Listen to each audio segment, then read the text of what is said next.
Praise the Lord. Praise the Lord. சுக்ரியான்னு சொல்லி sister அழகாக பாடினாங்க. எனக்கு கேட்டுச்சு என்னன்னா சொக்ரியா sleeping, right? Thank you. I think the meaning is thank you Lord, right? சுக்ரியா, தேங்க்யூ லார்ட். ஐ திங்க் 4 மாதங்களை ஆண்டவர் நம்மளை வழிநடத்துறதுக்காக வி ஷுட் பி தேங்க்ஃபுல். அது மட்டும் இல்லை, லைக் நம்மளோட வாழ்க்கையை நினச்சி நம்மளோட பாவத்திலேருந்து நம்மளை மீட்டெடுத்து நம்மளை புதிய வாழ்வை கொடுத்து நம்ம திருச்சபைக்கெல்லாம் கொண்டு வந்ததுக்காக ஆண்டவருக்கு நாம் எப்பொழுதுமே நன்றியுள்ளவர்களாக இருக்க வேண்டும். So the song which sister sang, Sukriya, which means thank you, I think we should be thankful to God. He has led us faithfully these 4 months and He has saved us, and we are present in church only because of His grace. So we should be thankful to God. ஆண்டவரை நான் ஸ்தோத்திரிக்கிறேன். இந்த ஆண்டிலும் VPSI சிறப்பாக திருச்சபையின் ஊழியமாக செய்ய ஆண்டவர் உதவி செய்ததுக்காகவும் கொடுத்த ஆத்துமாக்களுக்காக சிறு பிள்ளைகளுக்காக நான் நாளை ஸ்தோத்திரிக்கிறேன். I praise God for the VBS ministry that happened this year. I pray for all the souls, the children's souls who attended VBS this year. Pastor சொன்னதுமாக நாம் இருக்கிற நேரத்தில் சங்கீதம் 38 இந்த காலவேளையில் நாம் தியானிக்க இருக்கிறோம். Let's meditate on Psalms 38 this morning. அதுக்கு முன்பாக ஒரு சில கேள்விகளாக நமக்குள்ளே கேட்க வேண்டிய கேள்வி என்னென்னா, நாம் இன்றும் இந்த நாளில் பாவத்தோடு கூட போராடி கொண்டிருக்கிறோமா என்று சொல்லி கூட சிந்திக்கலாம். So I have few questions for you. Are we still struggling with some sins today? அதாவது நம்முடைய பாவங்களை நம்ம எப்பொழுதுமே ரெகுலராக கன்ஃபஸ் அறிக்கை செய்கிறவர்களாக இருக்கிறோமா என்று கூட சிந்திக்கலாம். Are we confessing our sins on a daily basis or regularly? இல்லை, 1 யோவான் 1:8 என்ன சொல்லுகிறதுனா, நமக்கு பாவம் இல்லை என்பவனால் நாம் வஞ்சிக்கிறவர்களாக இருக்கிறோம்னு சொல்லி யோவான் எழுதுகிறார். So in 1 John verse 1:8 it says, if anyone says I don't have sin, we deceive ourselves and the truth is not in us. Okay, இந்த சங்கீதத்தை வாசித்த உடனே உங்களுக்கு தெரிஞ்சிருக்கும் என்ன சப்ஜெக்ட் அங்கே இருக்குன்னு சொல்லி. அதனால் இந்த காலவேளையில் ஆண்டவர் நம்மகிட்ட பேச வேண்டும் சொல்லி ஒரு நிமிடம் கண்களை மூடி நாம் ஆண்டவர்கிட்ட கேட்போம். ஆண்டவர் இடத்துல நீங்கள் பேசும்படியாக மெல்லிய சத்தத்தை கேட்கும்படியாக எனக்கு உதவி செய்யுங்கன்னு சொல்லி நம்ம ஜெபிக்கலாம். So let's close our eyes and look to God that He may talk to us while meditating on this psalm. ஆண்டவரே, உம்மை துதிக்கிறோம், உம்மை ஸ்தோத்திரிக்கிறோம் சுவாமி. God, we praise you.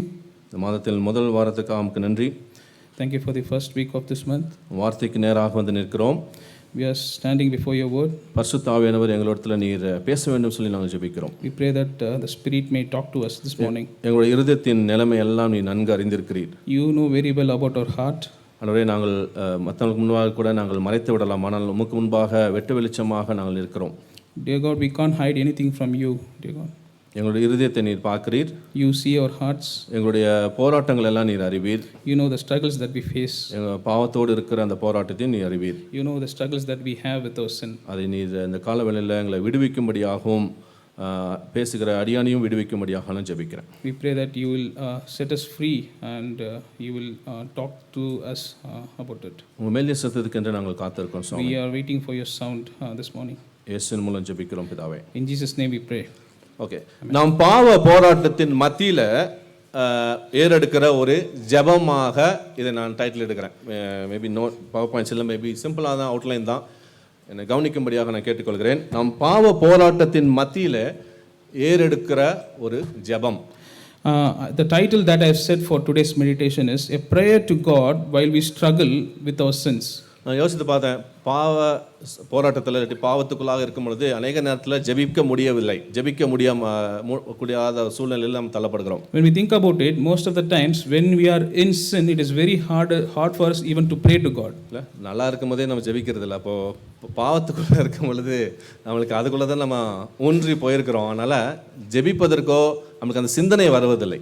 So even when we are all right, it's very hard for us to pray. Then just think about it. When we are struggling with sin, we find very hard to pray to God. நான் எதை சொல்லுகிறேன்னா, ஒரு விசுவாசி கிறிஸ்துவுக்குள்ளாக இருந்து இந்த மாதிரி பாவ வாழ்க்கையில் தொடர்ச்சியாக இருக்க முடியாது. அப்படி இருக்கும் பொழுது வருகிற அந்த போராட்டத்தை தான் இங்கே சொல்கிறார். லைக் ஸ்ட்ரகிள், இந்த போராட்டத்தை தாவீது எழுதுகிறார். So here David talks about a believer who is in Christ but who is continuing in sin. So David talks about him. Okay, the struggles he is facing with sin. Maybe கிறிஸ்துக்குள்ள இல்லாதவர்களுக்கு ஒரு பிரச்சனையே இருக்காது. பாவம் செஞ்சுட்டே இருக்காக்க என்ன ஆயிருது, இருதயத்தை கடினப்படுத்தி கொண்டே இருக்கிறதுனால அது ஒரு பெரிய விஷயமாவே தெரியாது. அதனால் பட் கிறிஸ்துக்குள்ளே இருக்கிறவர்களுக்கு ஆண்டவர் உணர்த்திட்டே இருப்பார், பரிசுத்த ஆவியானவர் பேசிக்கொண்டே இருப்பார். இல்லைனா சில சில நேரத்தில் வந்து எது மூலமாக கூட தேவன் பேச முடியும். So for the believers, for the non-believers, it is easy.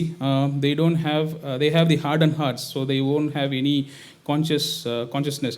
But for believers, we see the Holy Spirit intervening when we are struggling with sin. பல வருஷங்களுக்கு முன்பாக இந்த மாதிரி ஒரு நிலைமையில் நான் இருக்கும் பொழுது ஒரு சர்ச்சுக்கு நான் ஒரு யூத் மீட்டிங்க்கு நான் செல்கிறேன். Many years back, I was in the same situation and I was attending an youth meeting. Church முடிஞ்சதுக்கப்புறம் அந்த யூத் கேதர் பண்ணுகிறார்கள். So after the church, the youth gather together. அதில் பாடின ஒரு பாட்டு, So they sang a song there. அது என்னை ரொம்ப பாதிச்சிச்சு. ரொம்ப ஆண்டவர் அது மூலமாக பேசினதே நான் உணர்ந்தேன். So that song had a huge impact on me. I felt God talking to me through that song. என்னை அறியாமையே நான் வந்து அழுந்து கொண்டே இருந்தேன். ஏன்னா எனக்கு தெரியும் என்னோட நிலைமை என்னன்னு சொல்லி. அதனால் ஆண்டவர் அந்த சாங் மூலமாக செய்திகளாக அதுக்கப்புறம் என்னன்னு எனக்கு ஞாபகம் இல்லை, பட் அந்த பாடல் மூலமாக ஆண்டவர் பேசி அவருடைய சத்தத்தை கேட்கும்படியாகவும் என்னை உடைச்ச ஒரு நிலைமையை நான் பார்த்தேன். I was able to listen to God's voice or hear what was God trying to say through that song. Okay, எல்லாரோட வாழ்விலும் வெவ்வேறு விதத்தில் ஆண்டவர் கிரியை செய்து கொண்டே இருக்கிறார். So God is working with all of us in different ways. Maybe இந்த மாதிரி சண்டேஸ் வரும்போது ரெகுலராக வசனத்தின் மூலமாக உங்கள்கிட்ட பேசக்கூடும். Maybe every Sunday when we gather here, God might talk to you through His word. இல்லைனா வேறு செய்திகளை நீங்கள் ஆன்லைனில் கேட்குறீங்க, அது மூலமாக ஆண்டவர் உங்கள்கிட்ட பேசக்கூடும். Or through any online sermons that you hear. இல்லை சில ஸ்பெஷல் மீட்டிங்ஸாக கன்வென்ஷன்ஸாக போகிறீங்க பார்த்தீங்களா, அது மூலமாக ஆண்டவர் வந்து தேவதாசர் மூலமாக ஊழியக்காரர்கள் மூலமாக ஆண்டவர் பேசுகிறார். Or these conventions or special meetings that you attend, God may talk through the ministers who are preaching there. Okay, எந்த சூழ்நிலையாக இருந்தாலும் சரி தேவன் பேசுகிறதுக்கு நாம் செவி கொடுக்கிறோமா என்பது தான் முக்கியம். Be it any situation, are we giving ear to God? Okay, இந்த பட் ஆனால் தெளிவாக ஆண்டவர் நம்ம வேதத்தின் மூலமாக ஆண்டவர் வசனத்தின் மூலமாக நம்ம ஒவ்வொரு இடத்துலையும் ஆண்டவர் பேசுகிறார். So God talked to us clearly through His word. Okay, அது எத்தனை பேர் நம்புறீங்க, விசுவாசிக்கிறீங்க? How many of you believe it? Yes, நிறைய பேர் தூக்கல விசுவாசிக்கலன்னு நினைக்கிறேன். இல்லை இல்லாட்டி உள்ளத்தில் விசுவாசிக்கிறீங்க. ஆனால் ஓகே, ஆண்டவர் வசனத்து மூலமாக நம்மகிட்ட பேசிக்கொண்டே இருக்கிறார். God is continuously speaking to us through His word. அதனால தான் சண்டே வந்து நம்ம இதை முக்கியத்துவப்படுத்தி இதில் தான் பேச, இல்லைன்னா வாய்க்கு வந்து ஏதாச்சும் பேசிட்டு உங்களை வந்து என்டர்டெயின் பண்ணலாம். That is the only reason every Sunday we talked or we preach from this book. இது பேசுகிறது தான் கஷ்டமாக இருக்குது. இல்லை மற்றது எது வேணால் பேசிடலாம், பட் இதை படித்து இதை வந்து உங்களுக்கு ஒரு அவுட்லைனை கொடுத்து உங்களுக்கு சிந்திக்க வைக்கிறது ஒரு ஆண்டவர் கொடுக்கிற ஒரு பெரிதான ஒரு கிருபை. It is very hard for us to interpret the Bible. If you are giving us opportunity to talk anything, it's easy for us, but it's very hard for us to interpret. But personally சங்கீத புத்தகங்களை நான் விரும்பி படிக்கிறது உண்டு. இந்த சங்கீதத்தை படிக்கும் பொழுதும் ஒரு சில கருத்துக்களை ஆண்டவர் கொடுத்தார். அதை தான் உங்கள் மத்தியில் இந்த காலவெளியில் நான் பகிர்ந்து கொள்கிறேன். Personally, I like to meditate on Psalms, and while going through this Psalm 38, God talked to me. I want to share with you. Okay, 3 தொடர்ச்சியை நாம் இங்க பார்க்க முடியும். So we can see 3 progressions from this psalm. Okay, சிம்பிளாக ஒரு அப்சர்வேஷன்ல பண்ணீங்கனாலே நீங்கள் எல்லாமே கண்டு கொள்ளலாம். 3 தொடர்ச்சியை நாம் பார்க்க போகிறோம். அதை நான் உங்கள் மத்தியில் நான் ஷேர் பண்ணுறேன். So we are going to observe 3 progressions from this psalm. முதலாவது நம்முடைய பாவங்களும் அதனுடைய பிரதிபலன்களும்.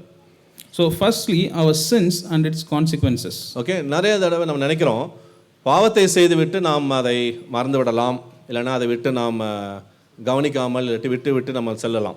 So many of the times we think after we commit some sin, we may forget it and leave that behind. ஆனால் ஒவ்வொரு பாவங்களுக்கும் ஒரு பிரதிபலங்கள் உண்டு. But it says here that for every sin there is a consequence. அது இப்போ இல்லாட்டி கூட ஏதாவது ஒரு நாளில் நம்ம வாழ்வில் சம்பவிக்கும். So it may be not immediate, but some point of life we will face that consequence. இந்த முதல் மூன்றாக இந்த சங்கீதத்தை பிரிக்கலாம். 1லிருந்து 10 வரைக்கும் ஒரு பகுதி, அப்புறம் 11லிருந்து 20 வரைக்கும் உண்டு, கடைசி 21 22ஆக கடைசி ஜெபமாக நாம் பார்க்க போறோம். So we can split this Psalms into 3 parts, verse 1 to 10 and verse 11 to 20 and 20 to 22. We can split into 3 parts. Easy to remember. முதலாவது அவர் நம்மளுடைய பாவங்கள். So it's very easy to remember. First is our sins and its consequences. ரெண்டாவது நாம் என்ன செய்ய வேண்டும். ரெண்டாவது. So secondly is what we should do or our response towards it. Okay. மூன்றாவது நம்மளுடைய ஜெபங்கள். So thirdly our prayer. Okay. Our sins, our response and our prayers. So yeah. இந்த காலவெளியில் நம்முடைய பாவம் அப்படின்னு சொல்லும்போது ரொம்ப ஜெனரலாக இருக்கு. என்னுடைய பாவம். What is my sin this morning before God? அதை கேட்போமா நீ கால வேளையில்? So when we say it's our sin, it's more general. But when we reword it as my sin, what does it talk about here? Okay, இதே தாவீது 51வது சங்கீதத்தை எழுதும் பொழுது பாருங்க 4வது வசனத்தை வாசிக்கிறார். தேவரீர் ஒருவருக்கே விரோதமாக நான் பாவம் செய்து உமது கண்களுக்கு முன்பாக பொல்லாங்கனதை நடப்பித்தேன். So David in Psalms 51 verse 4, against you, you only have sinned and done what is evil in your sight. ரெண்டாவதுல சொல்றாரு, என் அக்கிரமம் நீங்க என்னை முற்றிலும் கழுவி என் அக்கிரமம் என் பாவம் வர என்னை சுத்தி. எத்தனை தடவை பர்சனல் ப்ரோனவுன்ஸ் வருது பாருங்க. So in the second part of the same words, he says, you are so that you are justified when you speak and blameless when you judge. Okay, my sin, என்னோட பாவம். இந்த கால வேளையில் நம்ம deal பண்ண வேண்டியது வந்து மற்றவங்களுடைய பாவம் இல்லை, அந்த உலகத்தின் பாவம் இல்லை, நம்ம தனிப்பட்ட முறையில் நம்முடைய பாவங்களை ஆண்டவர் டீல் பண்ணும்படியாக நம்மளை அழைக்கிறார். So today we are called to talk about my sin. Like when it says our sin, it's actually my sin. Okay, நம்ம எல்லாருக்கும் தெரியும் நம்மளுடைய பாவங்கள். நம்ம போராடி கொண்டிருக்கிறோம். நம்முடைய சூழ்நிலைகள், நம்மளுடைய எந்த பாவம் நம்மளை வந்து நெருக்கி ஏவுகிறதுன்னு சொல்லி நமக்கு நல்லாவே தெரியும். So each one of us know personally which sin is we are struggling with. Okay, இந்த குயிக்காக அந்த சங்கீதத்துலேருந்து மேபி ஒரு 5 கான்சிக்வன்சஸை நான் அப்சர்வ் பண்ண முடிஞ்சுது. 5 பிரதிபலன்களை தாவீது அங்கே குறிப்பிடுகிறார். So here we can see David is citing out 5 consequences. முதலாவது 4வது வசனத்தில் இருக்குது. அதுதான் சொல்கிறார், என் அக்கிரமங்கள் என் தலைக்கு மேலாக பெருகிற்று, அவைகள் பார சுமையை போல என்னால் தாங்கக்கூடாத பாரமாயிற்று. In verse 4, my iniquities are gone over my head as a heavy burden, they weigh too much for me. சொல்லுவாங்களே, தலைக்கு மேலே போயிடுச்சு அப்படின்னும், வெள்ளம் வந்து தலைக்கு மேலே போயிடுச்சு. அந்த மாதிரி பாவம் வந்து நம்மளை does overwhelmed us, நம்ம மேலே போயிடுச்சு அது. So in commonly we say flood went over the head. Like here it means the sins, it went over your head. ஒரு கிறிஸ்துவ அல்லது விசுவாசி கூட அந்த மாதிரி ஒரு சூழ்நிலைக்குள்ளாக தள்ளக்கூடும். பாவத்தை அறிக்கை செய்யாமல் இருப்போமானால் பாவம் நமக்குள்ளே சேர்ந்து நம்மளை மூழ்க அடிக்க செய்யும். So most of the times believers are also pushed into these situations when they are not confessing their sins. At a certain point of time they commit the sin over and over again. They are immersed in it. ஒரு பெரிய ஒரு பாரமாக வேற சிக்னஸை கூட நம்ம தாங்கிக்கலாம். ஆனால் அந்த பாவ பாரம், the weight of sin, அது வந்து நம்ம அதிகமாக நம்மளை தாக்குகிறதா இருக்கிறது. So we can see the sin at certain point of time it becomes a huge burden to weigh upon. Pilgrims progress என்று ஒரு கிளாசிக்கல் புக் வந்து ஜான் பனியன் என்ற ஒரு நபரால் எழுதப்பட்ட ஒரு பல வருஷங்களுக்கு முன்பாக, பல நூற்றாண்டுகளுக்கு முன்பாக எழுதப்பட்ட ஒரு கிளாசிக்கல் புக் தான் பில்கிரிம்ஸ் ப்ரோக்ரஸ் என்று சொல்வார்கள். So there's a book named Pilgrim's Progress written by John Bunyan. அது வந்து காமிக்காக நிறைய பேர் படிப்பாங்க, ஸ்டோரியாக அது இருக்கிறது. Oh, it is written in a way as a comic or a story. அதில் சொல்கிறது என்னன்னா, பாவ பாரத்தை சுமந்து கொண்டு அந்த நபர் வந்து அப்படியே சென்று கொண்டு இருக்கிறார். So it shows as an example of how Christian is carrying the burden of sin. Okay, அது வந்து ஒரு பெரிய சுமையாக அவன் தூக்கி கொண்டு போகிறான். பட் எப்போ வந்து சிலுவை கண்டியில் வரானோ அங்கே தான் அவனோட பாரம் வந்து நீக்கப்படுகிறது என்று சொல்லி அந்த எழுத்தாளர் எழுதுகிறார். So here it says like he is carrying a huge weight of sin, and when he finds the cross he is able to cast out the burden of sin. அதுக்கப்புறம் சந்தோஷமாக அவன் குதிச்சுட்டு அவன் வந்து பரலோக பாதையை நோக்கி அவன் வந்து போய் கொண்டிருக்கிறான். போகிற வழியில் எல்லாமே வந்து அவனுக்கு பாவ போராட்டங்கள், பிரச்சனைகள், குழப்பங்கள் இருந்துகிட்டே இருக்கிறது அவன் ரொம்ப அழகாக சித்தரித்து எழுதுறார். So after he is weighing off the sin, he is choosing the path to heaven. So during his way there also he is facing struggles to sin, yet he is focused on his way to heaven. Okay, ஜிம்மில் work out பண்ணுறவங்களுக்கு எல்லாம் தெரியும் எது பாரமாக இருக்குன்னு. Sometime இந்த weights வந்து நம்மளுக்கு ரொம்ப பாரமாக சில நேரத்தில் தெரியும். So those who work out in gym, most of the time the weights which they lift is a burden for them. First day, second டேல ஒரு வாரத்தில் ரொம்ப எக்ஸைட்டடாக நிறைய வெயிட்ஸை போட்டு நிறைய பேர் செய்வாங்க. So in the initial days they take lots of weights with excitements. கொஞ்ச நாளுக்கு அப்புறம் அதை பார்த்தாலே நம்மளுக்கு கஷ்டமாக இருக்கும். இன்னும் ஆட் ஆன் பண்ணுமா வெயிட் அப்படின்னு சொல்லுவாங்க. ஒரு பாரத்தை நம்ம பார்க்க முடியும்னா அது வெயிட்டாக இருக்குது, நம்மளால சுமக்க முடியாது. After a certain period of time they feel the burden of lifting more weights. அதே மாதிரி தான் நம்ம வாழ்வில் பாவத்தில் அப்படியே போய் கொண்டிருக்கோமானால் அந்த பாரம் சுமையானது சேர்ந்து கொண்டே இருக்கிறது. அந்த நிலைமையை தான் இந்த சங்கீதத்தில் நாம் பார்க்கக்கூடும். Likewise in life also, if you are continuing to do sin, the burden or the weight of sin it increases. ரெண்டாவது ஒரு கான்சிக்வன்ஸ் என்னன்னா, இது சீரியஸ் இஷ்யூ. இது வந்து நம்ம வந்து கடந்து விட முடியாது. அதனால 5வது வசனத்தில் சொல்கிறார், இது ஒரு முக்கியமான ஒரு ஒரு மேட்டர்னு சொல்லி தாவீது குறிப்பிடுகிறார். So secondly, we see in verse 5, it's a serious issue. We can't take sin very lightly. என் மதிகேட்டின் நிமித்தம் என் புண்கள் அழுகி நாற்றம் எடுத்தது அப்படின்னு சொல்லி போயட்டிக்கலாக, ஓகே, லிட்டரலாக நடக்குமான்னு தெரியாது, பட் ஆனால் கவிதை வடிவத்தில் அவர் எழுதுறதுனால போயட்டிக்கல் லாங்குவேஜில் அவர் வந்து ரொம்ப அழகாக அதோட டெப்த்தை சொல்கிறார், பாவத்தினுடைய வீரத்தை அவர் சொல்கிறார். So here he he compares the impact of sin in verse 5 by saying, my wounds grow foul and fester. Okay, so நம்மளுடைய இருதயத்தில் தான் பாவங்கள் வருது. ஓகே, இருதயம் தான் அதோடைய இருப்பிடமாக இருக்குது. ஆனால் இந்த காலவேளையில் அது எந்த நிலைமையில் இருக்குது, இந்த மாதிரி ஒரு என் புண்கள் அழுகி நாற்றம் எடுத்து இருக்கிற ஒரு நிலைமையாக என்னோட இருதயம் இருக்கா, இல்லை சுத்த இருதயத்தோடு நாம் அமர்ந்திருக்கிறோமா? So we know that the sin progresses from our heart. So what state is our heart in today? Is it clean, or it is saved, or it, as we read here, it is wounded and it is. எரேமியா தீர்க்கன் 17:9 சொல்லும் பொழுது மனிதனுடைய இருதயமெல்லாம் மகா கேடுள்ளதும் திருக்குள்ளதுமாக இருக்குன்னு சொல்லி அங்கே ஒரு வார்த்தையை குறிப்பிடுகிறார். 17 எரேமியா புஸ்தகத்தில் நம்ம வாசிக்கக்கூடும். So in Jeremiah chapter 17 verse 7, we see that man's heart is foul, serious or wicked. It's wicked. Okay, so அது ஒரு சீரியஸ் மேட்டர். அந்த பாவங்களை நாம் அப்படியே கடத்த முடியாது, அதை மறைக்கவும் முடியாது. அதை அறிக்கை செய்து ஆண்டவருக்கு முன்பாக நாம் விட்டுவிட வேண்டும். So we can't take sin very lightly. We can't hide sin as well. We should confess to sin and submit ourselves to God. ஏன்னா ஏன் இது கான்சிக்வன்ஸ் சொல்லும்போது இதில் நம்ம லைட்டாக எடுப்போமானால் ஏதாவது ஒரு சூழ்நிலையில் அது பெரிய பிரச்சனை இல்லை, பெரிய ஒரு விபத்தில் அதை கொண்டு போய் நம்மளை தள்ளிவிடும்.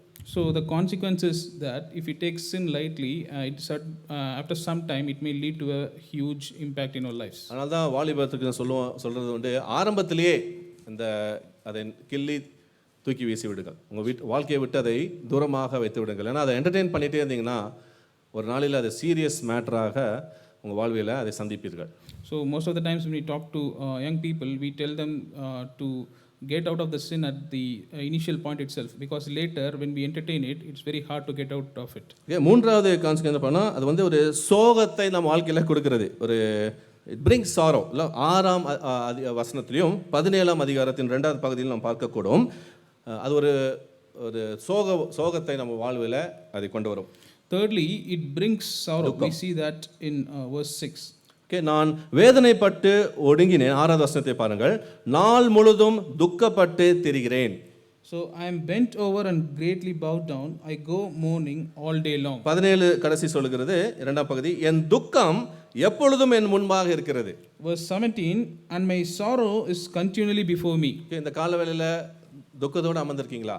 அதாவது பாவ துக்கத்தோடு கூட பாவ சஞ்சலத்தினால நீங்கள் அமர்ந்திருக்கீங்களா? Are you seated here this morning with the sorrow of sin? Pavul வந்து கொரிந்திய சபைக்கு எழுதும்போது 2ஆம் நிருபத்தில் எழுதும்போது தெய்வீக துக்கம் இல்லாட்டி உலக பிரமான துக்கம் சொல்லி 2 டிஃப்ரென்சியேஷனை கொடுக்குறார்.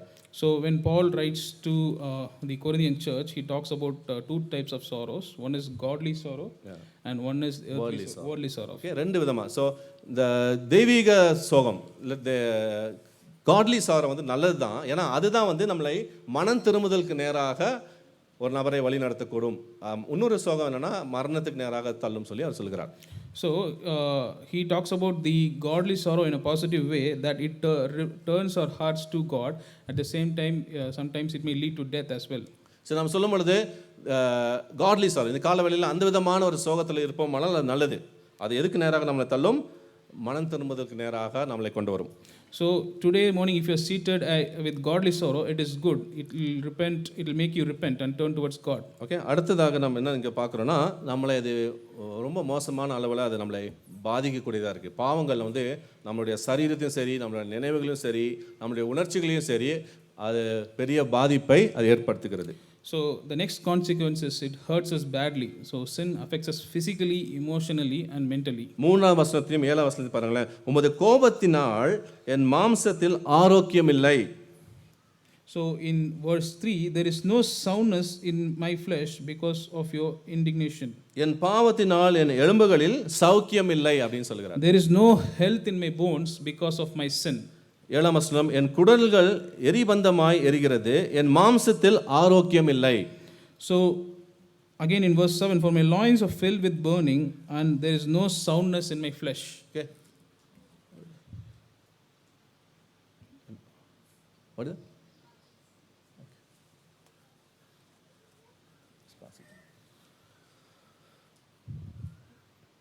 சங்கீதம் 51 சொல்வார்கள் மூன்று என்னன்னா பாவம் வந்து தேவனை அது வந்து ஹர்ட் பண்ணுது, ரெண்டாவது அந்த விசுவாசியை ஹர்ட் பண்ணுகிறது, மூன்றாவது யாரோட நம்ம பாவத்தில் ஈடுபடுகிறோமோ அந்த நபரையும் அது ஹர்ட் பண்ணுகிறது. So in Psalms 51 we see that sin is hurting three people. It hurts God, it hurts us, and also thirdly it hurts with the people whom we are involved in that sin. அது third person இல்லாட்டி யாராவதுக்கு அது பாதிப்பை கட்டாயமாக பாவம் கொண்டு வரும். So it may be the third person with whom we are involved in it. So இங்கே நம்ம பார்க்குறோம் என்னோட சரீரத்தில் ஒரு பிரச்சனை இருக்குது, இல்லாட்டி என் மாம்சத்தில் ஆரோக்கியம் இல்லை. ஸோ நிறைய எல்லா பிரச்சனைகளுக்கும் பாவம் தான் சொல்ல முடியாது, ஆனால் அநேக பிரச்சனைகளுக்கு காரணம் பாவம் தான். So here we see there is no soundness in my flesh. We can't tell that all the problems are, all the physical ailments. Yeah, all the physical ailments are impacted by sin, but mostly we are unhealthy because of sin.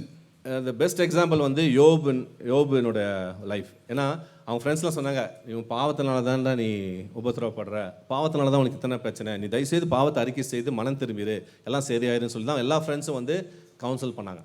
So the best example is Job. So when Job was suffering, most of the friends came and gave advice to him that it is because of sin. You repent or confess your sin, then everything will be all right. ஆனால் நமக்கு நல்லா தெரியும் பாவத்தினால வந்து யோபு வந்து அந்த பிரச்சனைக்குள்ளாக போகல இல்லை, அது வந்து ஆண்டவருடைய திட்டத்தினால ஆண்டவரை இன்னும் அறிந்து கொள்ளும்படியாக ஆண்டவர் வந்து அவர் சித்தத்தை அவர் வெளிப்படுத்துகிறாரு, அதனால தான் ஒரு உபத்திரவத்தை அவன் வாழ்விலே அனுமதிக்கிறார். So but we very well know that Job went through suffering only because of God's will and not by sin. ஆனால் அதே நேரத்தில் நம்முடைய பாவத்தினாலும் கூட அதிகமான பிரச்சனைகளையும் உடல் ரீதியாக இல்லாட்டி மன ரீதியாக நமக்குள்ளாக பிரச்சனைகளும் வியாதிகளும் இருக்கக்கூடும். At the same time, we may go through physical or mental suffering because of sin. Solomon எழுதுகிறார் நீதிமொழிகளில் 3ஆம் அதிகாரம் 7-8 வசனங்களை பாருங்கள்.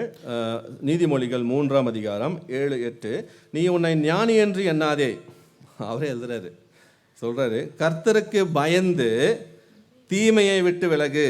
Okay, in Proverbs 3:7-8, be not wise in your own eyes, fear the Lord and turn away from evil. 7 பாருங்க, நீ 8, அது உன் நாவிக்கு ஆரோக்கியமும் உன் எலும்புகளுக்கு ஊனுமாகும். Here it says in 8, it will be healing to your flesh and refreshment to your bones. எப்போ பாவத்திலிருந்து பொல்லாப்பிலிருந்து நம்ம திரும்பி செல்வோமானால் that will bring health to our body and nourishment to our bones ன்னு சொல்றார். So here it says when you turn away from evil or sin, that will heal ourselves. அதனால நம்மளோட பிரச்சனைகளுக்கு maybe இந்த காலவேளை ஆண்டவரே மேபி என்னோட பாவமாக இருக்குமானால் தயவுசெய்து நான் மன்னியும் சொல்லி கூட கேட்கும் பொழுதே அந்த ஜெபத்தை நீங்கள் ஏறிடுங்கள் உங்கள் இந்த காலவேளையில். So this morning I urge you to pray to God about maybe God, this suffering, if it is because of my sin, I confess on. Any sickness வரும்பொழுது அதை கேட்பது நம்மளை ஆராய்வதில் தவறில்லை. ஆண்டவரே இது என்னோட பாவத்தினால ஒரு வந்த விளைவா, என்னோட பாவத்தினால எங்கள் குடும்பம் வந்து பாதிக்கப்பட்டிருக்கா அப்படின்னு சொல்லி நம்ம ஆண்டவர்கிட்ட கேட்குவது மிகவும் நல்லது. So whenever you are going through suffering, it's good to ask to the Lord, is it because of my sin, it is happening like this? It's good to ask to God. Okay, நம்ம maybe for example ஒரு chain smoker இல்லை, தொடர்ச்சியாக smoke பண்ணுகிற ஒரு நபர் இருப்பாரான்னு வச்சுங்க. So an example, let's take an chain smoker who smokes continuously or daily. அந்த மாதிரி நபரை ஆண்டவர் தொடுகிறார், வாழ்க்கையை மாற்றுகிறார், அவர் வந்து நல்ல ஒரு கிறிஸ்தவனாகி சபைக்கெல்லாம் வந்து வளர்கிறான்னு வச்சுங்க. So imagine that he is being touched and he is able to come to church. ஆனால் அவரோட வாழ்வில் அந்த கான்சிக்வன்ஸ் இருக்கு பாருங்க, மேபி அவரோட லங்ஸ் அஃபெக்ட் ஆகிருக்கும், அவருக்கு ப்ரீத்திங் ப்ராப்ளம் இருக்கலாம், மேபி அதை ஆண்டவர் சம்டைம்ஸ் சுகப்படுத்த மாட்டார், அந்த கான்சிக்வன்ஸ் நம்ம வாழ்க்கையில் இருந்துகிட்டே தான் இருக்கும். So he would have stopped smoking, but after accepting God, there may be because of his smoking, there may be health issues that happens to his lung. Okay, இதுதான் நான் பேசுகிறேன். பாவத்தினால் வருகிற விளைவுகள் என்னன்னா வாழ்வில் தொடர்ச்சியாக சில நேரங்களில் இருக்கும். அப்போ தான் நிறைய பேருக்கு கேள்வி வரும், எங்கே ஆண்டவரே இருக்கீங்க, எனக்கே இந்த பிரச்சனை, இது ஏன் சரியாக மாட்டேது? ஏன்னா நீ தப்பு பண்ணியிருக்க. நீ வந்து ஆண்டவருக்கு பிரியமாக இல்லாமல் இருந்தனால இப்போ வந்துட்டு ஆண்டவர் இதே எடுத்துரு, இது ஏன் இருக்குது, அது ஏன் இருக்குன்னு சொல்லி நம்ம ஆண்டவர்கிட்ட கேள்வி கேட்டுக்கொண்டு இருக்கிறோம். I am talking about this consequence. You may come to God, but you will definitely have to face the consequence of your sin. வேதம் சொல்லுகிறது, எதை நீர் சோ பண்றியோ அதை தான் யூ வில் ரீப்பிங். தமிழ் எதை நீங்கள் விதைக்கிறீங்களோ, எதை நீங்கள் விதைக்கிறீங்களோ அதை தான் நீங்கள் அறுப்பீர்கள்னு சொல்லுகிறார். அது அந்த பிரின்சிபல் நம்ம வந்து மறக்கவே முடியாது. So what you sow, that's what you reap. So we can't always take away that principle from our life. அடுத்த கான்சிக்வன்ஸ் 8லேருந்து 10 நீங்கள் பார்ப்பீங்களானால் நம்முடைய பலன் எல்லாத்தையும் அது எடுத்துறது. It drains our strength. இல்லை, so from verse 8 to 10 it drains our strength. நீங்கள் நிறைய பேருக்கு சரீரத்தில் பலனே இல்லை, இல்லை பல பிரச்சனைகள் இருக்குது. மென்டலி, எமோஷ்னலி, இல்லை physically we are going through struggles. So today many of us, we don't have that physically or mentally, we don't have that strength to face. 8ல பாருங்க, நான் பலனற்று போய் மிகவும் நொறுக்கப்பட்டேன், என் இருதயத்தின் கொந்தளிப்பினால் கதறுகிறேன் அப்படின்னு சொல்லி அவர் சொல்கிறார். In verse 8, I am benumbed and badly crushed, I groan because of the agitation of my heart. பாருங்க, இருதயத்தின் கொந்தளிப்பு. இல்லை, மேபி அமைதியாக இருக்கலாம் நம்ம, ஆனால் நமக்குள்ள இருதயம் வந்து கொந்தளிச்சுட்டே இருக்கு. பாவத்தினால இருக்கிற பிரச்சனையினால, கொந்தளிப்புனால நம்ம கதறிக்கொண்டே இருக்கிறோம். So most of the times our hearts are also agitated because of sin. 9வது சொல்கிறார், என் தவிப்பு, ஆண்டவரே என் ஏக்கங்கள் எல்லாம் உமக்கு முன்பாக இருக்கிறது, என் தவிப்பு உமக்கு மறைவாக இருக்கல. God knows exactly the area where we are struggling.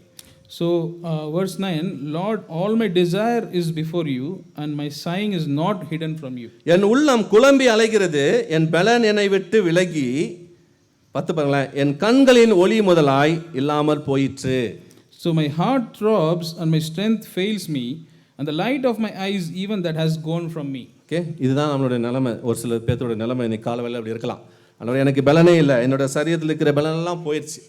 ஏன்னா பாவத்தினுடைய விலையை நீங்கள் வந்து பார்த்துட்டே இருக்கீங்க. So most of us maybe are in the same situation, no, physically we don't have any strength because of sin.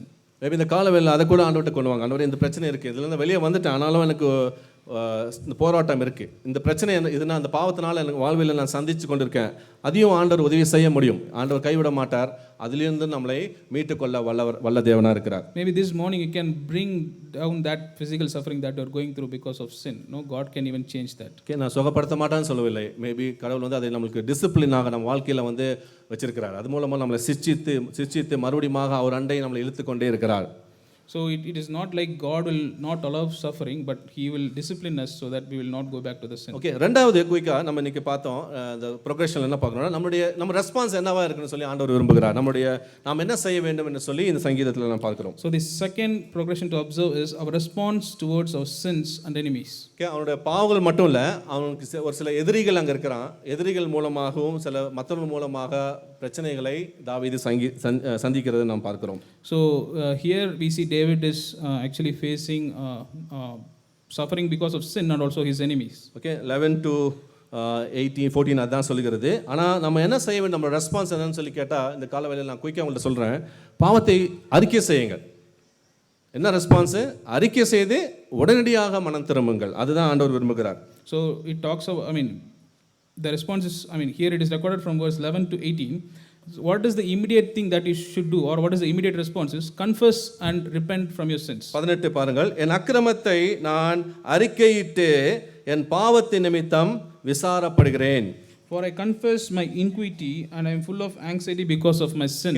தாவீது பத்ஷேபாவோட பாவம் செய்ததுக்கு அப்புறம் ஜாலியா இல்லை, சந்தோஷமா இருக்கு, துதிச்சிட்டே இருக்கிறேன், எல்லாம் நல்லா இருக்குன்னு சொல்லிட்டு அவன் கிட்டார் எடுத்து பாடிட்டே இருந்திருப்பான்னு நினைக்கிறீங்க? So do you think that David was very joyful after committing sin with Bathsheba? நான் நினைக்கிறேன் அவன் சங்கீதம் 32, 51 எழுதும் பொழுது கண்ணீரோடு தான் எழுதியிருப்பான். So I personally think that when he wrote the Psalms 32 and Psalms 51, he would have written it with sorrow. Nathan மூலமாக ஆண்டவர் வந்து பேசுகிறார், நீ தான் அந்த பாவத்தை செய்தான்னு சொல்லி ஆண்டவர் வந்து கன்ஃபர்ம் பண்ணுகிறார். உடனே ஒத்துக்கொள்கிறான், ஆமாண்டவரே, I only sinned, I only committed this sin. So when he was confronted by prophet Nathan, when he was confronted by prophet Nathan, he immediately accepts that I committed that sin. இல்லை ஒளிஞ்சு ஓடல.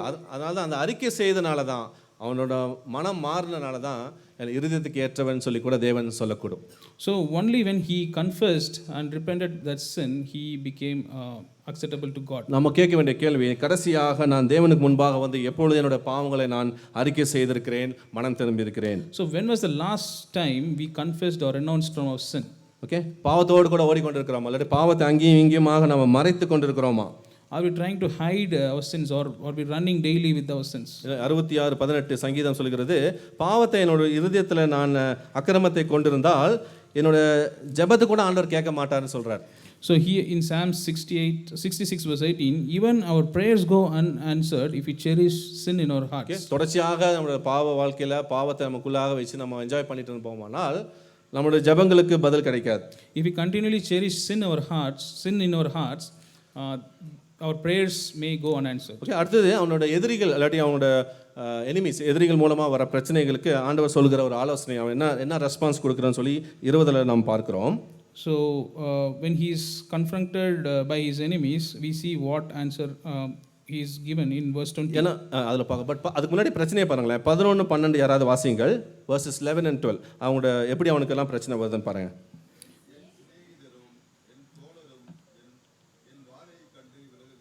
என் சிநேகிதரும் என் தோழரும் என் வாதையை கண்டு, ஹெல்ப்புக்கு யாரும் வரதில்லை. அந்த மாதிரி பிரச்சனையில் இருக்கும்போது என்ன பண்ணுறாங்க, விட்டுட்டு ஓடுறாங்க. So we see in from verse 11 that when my loved ones and my friends stand aloof from my plague and my kinsmen stand afar off. என் இனத்தாரும் க்ளோஸராக இருக்கிறாங்களா, க்ளோஸராக இருக்கணும்னு நினச்சவங்க எங்கே இருக்காங்க, தூரத்தில் நின்று பார்க்குறாங்க நம்மளை. Even here we see his own people run afar from him when he is facing trouble. நான் சொல்லட்டுமா, பாவத்தின் பிரச்சனைக்குள்ளாக சிக்கி நம்ம இருக்கும் பொழுது நம்மளை பார்த்து கேலி கிண்டல் தான் செய்வாங்க. So when we are stuck எப்படி or பாவத்தில் struggling, வந்துட்டான் பாருங்க, இவன் பாரு எப்படி வந்துட்டான், எந்த பாவத்தை செய்தான் அப்படின்னு சொல்லி எள்ளி நம்மளை நகையாடுகிற ஒரு கூட்டத்தை தான் நாம் இன்னைக்கு பார்த்து கொண்டிருக்கிறோம். so here we see a crowd whenever we are struggling with this sin, so they just make fun of us. Nobody will come. நம்ம யாரும் வந்து நம்மளுக்கு உதவி செய்ய வேண்டும், இவனுக்கு ஆலோசனை சொல்ல வேண்டும், இந்த வாலிபனை நாம் உதவி செய்ய வேண்டும் சொல்லி யாரும் முற்படுவதில்லை. இன்னைக்கு வந்து வேடிக்கை பார்த்து கொண்டிருக்கிற ஒரு காலமாக இருக்கிறது. So only they will spectate, but they will not try to help or counsel us. 12 வாசிங்கள். என் பிராணனை வாங்க தேடுகிறவர்கள் எனக்கு கன்னிகளை வைக்கிறார்கள். They are plotting some evil. Tamil நம்மளுக்கு கன்னிகளை வைக்கிறாங்க. ஓகே, அப்புறம் எனக்கு பொல்லாங்கு தேடுகிறவர்கள் கேடானவர்களை பேசி நாள் முழுவதும் வஞ்சனைகளை யோசிக்கலாம். எப்படி அவனை வீழ பண்ணலாம், எப்படி அவனை கவுக்கலாம் அப்படின்னு சொல்லி யோசிச்சுட்டே இருக்காங்க. In verse 12, and those who seek to injure me have threatened destruction, and they devise treachery all day long. அந்த மாதிரி பாவத்தில் இருக்கும்போது அவனோட அனுபவத்தை 13-14 தாவீது சொல்றார், நானோ செவிடனை போல கேளாதவனாகவும் ஊமையனை போல வாய் திறக்காதவனுமாக இருக்கிறேன் என்று சொல்கிறான். So but we see David's response here in verse 13, but I like a deaf man do not hear, and I am like a mute man who does not open his mouth. அதே சாரத்தை தான் 14 வாசிக்கிறோம். காது கேளாதவனும் தன் வாயிலே மறு உத்தரவுகள் இல்லாதவனுமாயும் இருக்கிற மனுஷனை போலானேன் அப்படின்னு சொல்கிறான். With the same mind he again writes in verse 14, yes, I am like a man who does not hear, and in whose mouth are no arguments. போய்டிக்கல் லாங்குவேஜில் ரிப்பீட்டேஷன் தான் ஒன் ஆஃப் த மார்க். அதனால் சொன்னதே மறுபடியும் சொல்கிறார். அதனால தான் நிறைய தடவை ரிப்பீட்டேஷனை வந்து நம்ம சங்கீதங்களை பார்க்குறோம். So in poetical instance this is repeated again and again. So நாம் என்ன செய்ய வேண்டும், நம்மளோட பாவத்தை குறித்து நாம் அறிக்கை செய்து மனம் திரும்புவதும், இந்த மாதிரி மற்றவங்க மூலமாக பிரச்சனை வரும் பொழுது திருப்பி நீ அவங்களுக்கு பிரச்சனை செய்யுது அப்படின்னு சொல்லி பைபிளில் எங்கே சொல்ல, you continue to do good, மறுபடியுமாக நீ திரும்ப அவர்களுக்கு நன்மையை செய் என்று சொல்லி தான் வேதம் நம்மளுக்கு கற்பிக்கிறது. So we saw our response should be that we should confess and repent from our sins, and again the next response is we should continue to do good and we should be ready to suffer. ஆண்டவரே அவன் கண்ணில் அவன் காலை உடச்சிருங்க, இல்லாட்டி அவன் கைகளை உடச்சிருங்க ஆண்டவரே, அவனுக்கு ஏதாச்சும் ஆகட்டும் அப்படின்னு சொல்லி நம்ம ஜெபிக்கிறோமா, இல்லைனா நல்லது செய்ய ஆண்டவர் நம்மளை தூண்டுகிறாரா? Oh, are we praying like God break his leg or break his hand? Are we praying like that, or are we praying that praying good to happen? அப்படி ஏதாவது ஆயிடுச்சுனா கூட நமக்குள்ள என்ன ஒரு சந்தோஷம் வரும், அப்பா ஆண்டவர் கொடுத்தாரு பாருங்க நல்லா பனிஷ்மெண்ட் அப்படின்னு சொல்லி நம்ம வந்து சந்தோஷப்படுகிறவர்களாக இருக்கிறோம். Even if some ill happens to our enemies, at times we always be happy about it. அதனால தான் இம்ப்ரிகேட்டரி சாம்ஸ்னு சொல்லுவாங்கள்ல, இந்த மாதிரி ஒரு கர்சிங் சாம்ஸை வந்து நம்ம வாசிக்கிறதும் இல்லை, அது வந்து அதோட அப்ளிகேஷனை டைரெக்டாக நம்ம அப்படி எடுத்துக்க கூடாது. So often we don't read the psalms that curse or the cursing psalms in our church. சரி 20 நான் அதோட ரெஸ்பான்ஸ் என்னன்னு சொல்லி குயிக்காக சொல்லிடுறேன். 20வது வசனத்தில் நான் நன்மையை பின்பற்றுகிறபடியால் நன்மைக்கு தீமை செய்கிறவர்கள் என்னை விரோதிக்கிறார்கள். So in verse 20 we see the response, and those who repay evil for good they oppose me because I follow what is good. Okay, Christian life ரொம்ப சேலஞ்சிங்கான லைஃப். நல்லது தான் செய்கிறோம், நல்லது தான் செய்ய வரோம், ஆனால் அங்கே வந்து நம்மளுக்கு மற்றவங்க மூலமாக பிரச்சனைகள் வரும். So Christian life is always challenging. So whenever you try to do good, you will have so many challenges from your enemies. Okay, அதுக்கு நன்மை செய்து பாடு அனுபவிக்க முடியாத ஆண்டவர் நம்மளை கிறிஸ்தவ வாழ்வுக்குள்ளாக நம்மளை அழைக்கிறார். God is calling you to do good and be ready to suffer. ஆனால் இந்த பிரச்சனை இருக்குது, நான் எஸ்கேப் ஆகிடுறேன், இல்லைன்னா அதை இவங்களுக்கு ஏதாச்சும் ஒன்று பண்ணணும் அப்படின்னு நம்ம யோசிக்கிறதில்லை. ஆனால் தொடர்ச்சியாக நம்ம ஆண்டவருக்கு இருக்கிற கிருபையில் ஜெபத்தின் மூலமாக நன்மைகளை செய்து கொண்டு இருப்போமானால் ஆண்டவர் நம்மளையும் ஆண்டவர் மாற்ற முடியும், அவர்களையும் ஆண்டவர் சந்திக்கக்கூடும். So we should not escape from situations like this. Instead we should pray and still continue to do good. God can listen to your prayers and change the others' hearts. மூன்றாவதாக நம்மளுடைய ஜெபங்கள் என்னவா இருக்குன்னு சொல்லி இந்த மாதிரி பாவத்தின் போராட்டத்திற்குள்ளாக நாம் ஏறெடுக்கிற சின்ன சின்ன ஜெபங்கள் வந்து இந்த சங்கீதத்தில் நான் குறிப்பிடுகிறேன். So thirdly we see our prayers during these times of struggle. 15 வருஷத்துல பாருங்களேன், ரொம்ப பிடிச்ச ரொம்ப அழகா இருந்துச்சு. கர்த்தாவே உமக்கு நான் காத்திருக்கிறேன். இதெல்லாம் நடக்குது, பட் ஆனால் சொல்கிறாரு உமக்கு நான் காத்திருக்கேன். என் தேவனாகிய ஆண்டவரே, மை லார்ட் காட், என் தேவனாகிய ஆண்டவரே நீர் மறு உத்தரவு கொடுப்பீர். So here we see for I hope in you O Lord, you will answer O Lord my God. Okay, இதுதான் நாம் செய்யணும். ஆண்டவர் சமூகத்தில் வந்து இந்த மாதிரி சூழ்நிலையில் காத்திருந்து, ஆண்டவரே எனக்கு என்ன பண்ணுறதுனே தெரியல, யூ டூ சம்திங் லார்ட். அது ஒரு ப்ரேயர் தான். என்னால் ஒன்றும் செய்ய முடியாது, நீங்கள் தான் செய்யுங்க அப்படின்னு சொல்லி காத்திருக்கிறது ஒரு ஜபம்.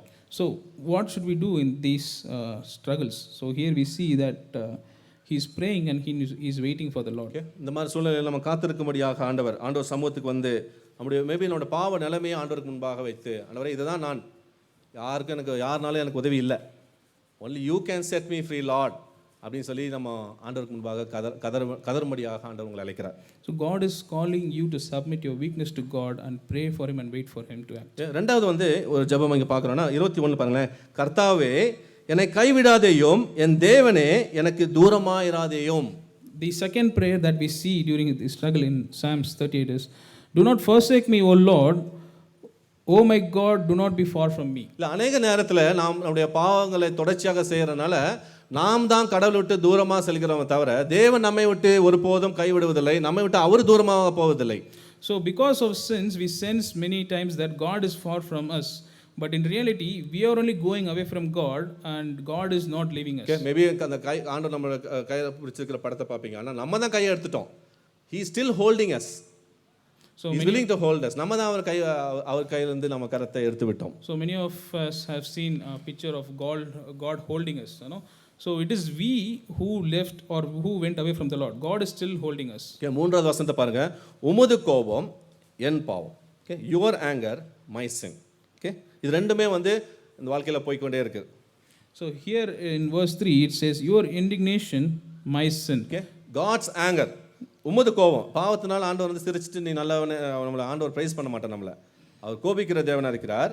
அவரோட கோபமும் இருக்கு, அதே மாதிரி அதில் அந்த என்னோட பாவமும் நாம் தொடர்ச்சியாக செய்து கொண்டிருக்கிறோம். So here we see both God's divine anger and our sins both go hand in hand. அதனால தான் சொல்கிறேன், அவர் பட்சிக்கிற ஒரு அக்னியாக இருக்கிறனால ஆண்டவர் அவ பார்த்துக்குவார் அப்படின்னு சொல்லிட்டு நம்ம வந்து லவ்விங் காட் தான் அப்படின்னு சொல்லிட்டு அப்படியே பாவத்தில் தொடர்ச்சியாக இருப்போமானால் ஒரு நாளில் வரும் கான்சிக்வன்ஸும் சரி, ஜட்ஜ்மெண்ட்டும் நம்மளுக்கு வரக்கூடும். So if you think that God is loving God and he will not do or he will not care about our sins, and if you are continuing to do in sins, there's a day where God will judge your sins. Okay, இறுதியான ஜெபத்தை கடைசி வசனத்தில் பார்க்குறோம்.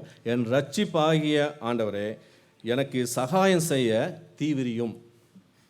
So in the final prayer we see in verse 22, make haste to help me O Lord. நான் தான் சொன்னேன், நம்மளோட பாவ போராட்டத்தில் யாரும் நம்மளுக்கு உதவி செய்ய முடியாது தேவனை தவிர. It's only God and me can help. God can help us. So in our struggle with sin, only God can help us.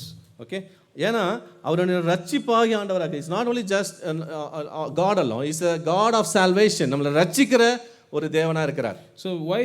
Because God is God of salvation. Only He can redeem us. ஏன்னா ரட்சிப்பு இந்த Hebrew வேர்டோட meaning என்னன்னா rescue, இல்லைன்னா help, இல்லைன்னா டெலிவரன்ஸ்னு சொல்லி பல கொனோட்டேஷனில் நம்ம வந்து அதோட அர்த்தத்தை நாம் கண்டு கொள்ள முடியும். So the salvation, the Hebrew words, the meaning is rescue or redeem. Okay, நான் எப்போதும் அதை கேட்பேன், ஆண்டவரே என்னை ரெஸ்கியூ பண்ணிருங்க, வேறு யாரும் முடியாது, நீங்கள் தான் என்னை ரெஸ்கியூ பண்ணணும் அப்படின்னு சொல்லி நான் கேட்பேன். ஆண்டவரே இந்த விஷயத்தில் என்ன முடியல, I'm struggling here, but I want you to help me in my personal struggles.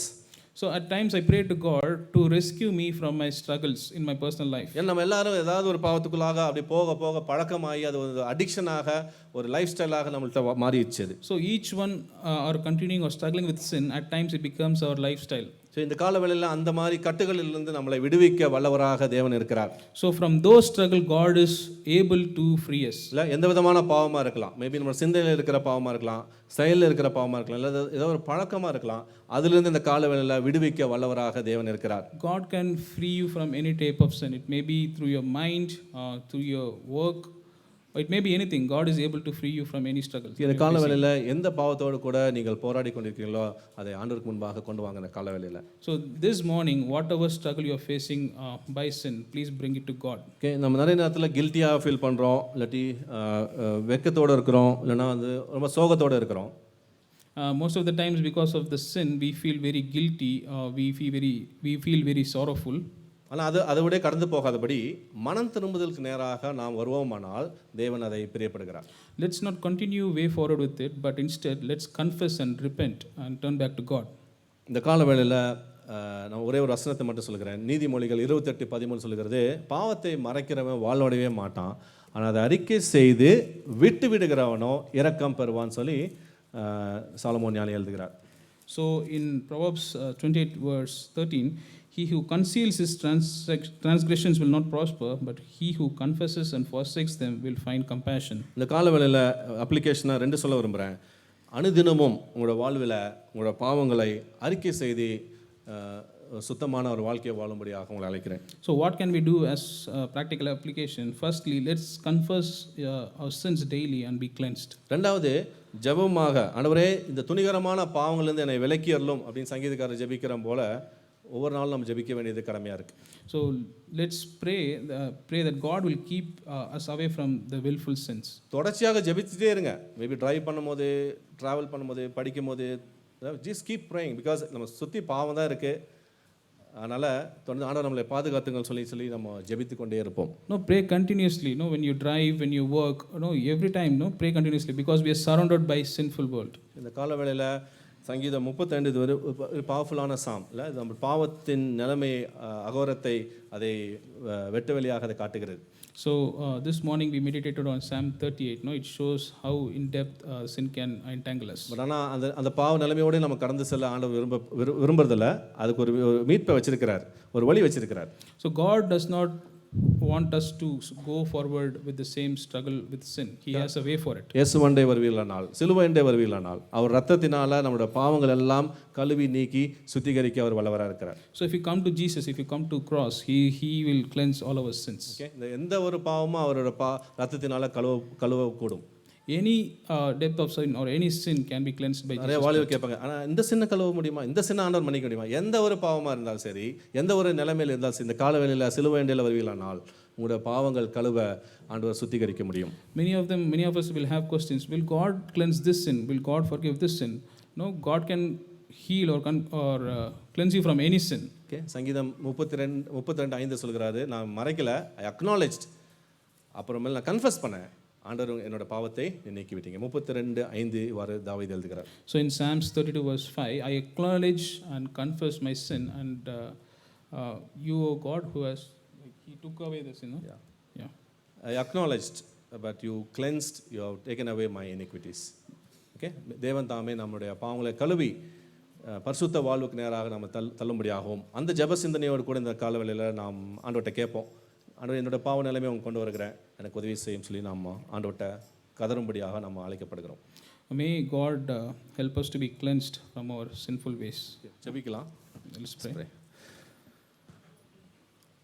ஆண்டவரே உமக்கு நன்றி செலுத்துகிறோம். God, we thank you for this morning. எங்களோடு கூட நீர் தெளிவாக பேசின காரியங்களுக்காக உமக்கு நன்றி. Thank you for the things that you talked through us. வசனத்தின் மூலமாக எவ்வளோ தெளிவாக எங்களுடைய பாவ நிலைமை நீர் உணர்த்தினதுக்காக உமக்கு நன்றி. Thank you for helping us to know the depth of sin from your word. ஆண்டவரே, அதை அசட்டை பண்ணி விடாதபடியும் கடந்து விடாதபடிக்கும் அதை அறிக்கை செய்து விட்டுவிட எங்களுக்கு உதவி செய்கிறார். Help us not to take it lightly. Instead, help us to confess and repent. அடியனை துணிகரமான பாவங்களிலிருந்து எங்களை நீக்கி எங்களை காத்தருளும். Help us to be free from these sins. இயேசுவின் மூலம் ஜெபிக்கிறோம் பிதாவே. In Jesus' name we pray. Okay, thank you. Amen.